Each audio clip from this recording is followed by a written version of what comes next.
ассалому алайкум дӯстон, хуш омадед ба шабакаи мо. дар ин навор оиди тозатарин ва муҳимтарин хабарҳо аз ҷаҳони ММА гап мезанем. лайкро зер кунед, мо бошем оғоз мекунем.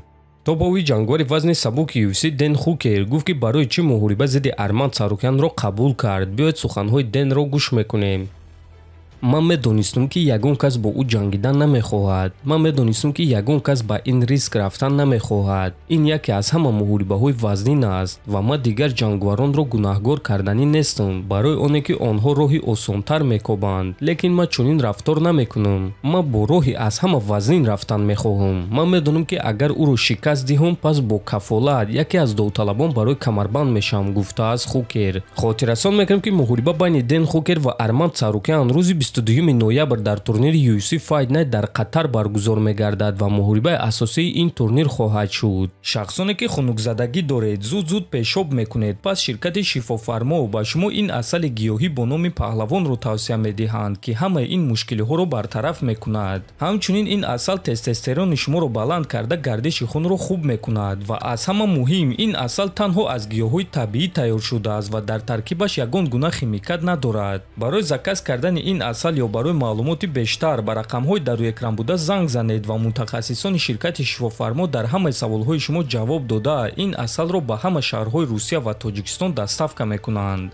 чемпиони пешинаи UFC дар ду вазн ва ҳозира комментатор Даниэл Корьме тасдиқ кард ки Магомед Анкалаевро бо Алекс Перейра бо қабурғаҳои шикаста ҷангид.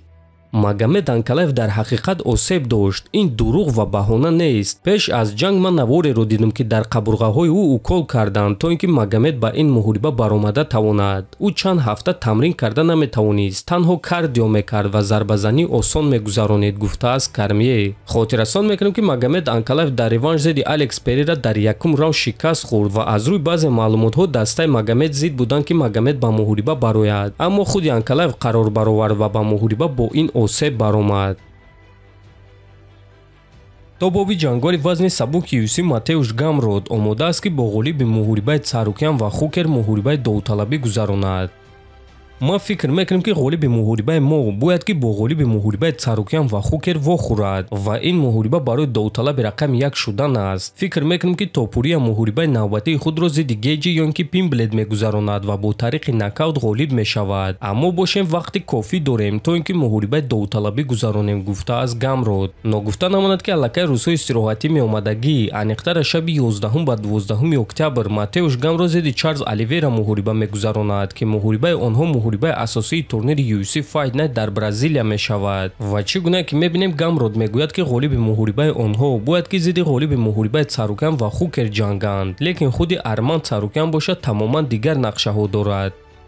ман намедонам ки Илия Топурия моҳи январ ё феврал зидди кӣ меҷангад, лекин ман ният дорам ки дар Қатар дар ҷанг зидди Хукер эълони калон карда ба Илия Топурия визу диҳам ва аввалҳои соли 2026 барои камарбанд ҷангум. роҳбарони UFC кӯшиш доранд ки Илияро аз ман эҳтиёт кунанд, лекин ман ин камарбандро мегирам. айни замон ман ягона ҷангвари ин дивизионам ки Илия Топурияро манъ карда метавонам. ҳама ин чизро медонанд, ҳатто роҳбарони UFC. лекин агар ман ба муҳориба баромада Дэн Хукер фавран шикаст диҳам, пас онҳо дигар маро рад карда наметавонанд, гуфтааст Царукян. ва дӯстон, чӣ гуна ки мебинем Арман дар ҷанг зидди Хукер финиш мехоҳад то ин ки ҳамин гуна аз худ эълони калон кунад ва ба ӯ муҳорибаи унвонӣ диҳанд. ба фикри шумо Царукян ин корро карда метавонад ё ин ки Хукер Арманро манъ карда ҳамаро ҳайрон мекунад? ана оиди чемпион Илия Топурия бошад, пас ӯ чанд рӯз пеш эълон кард ки шоҳ бармегардад ва ягон кас дар бехатарӣ нест. онҳоро дар навбат монед, навишта буд Топурия ва ҳамин тариқ фаҳмонда дод ки барои муҳориба зидди ҳамаи довталабон омода аст. ки якум рақиби ӯ мешавад ҳоло маълум нест. дар ҳамин ҷо дӯстон, навори мо ба анҷом мерасад. фикру ақидаҳотонро нависед, ҳатман дар YouTube канали мо обуна шавед. то боздид, хонободу сарбаланд бошед.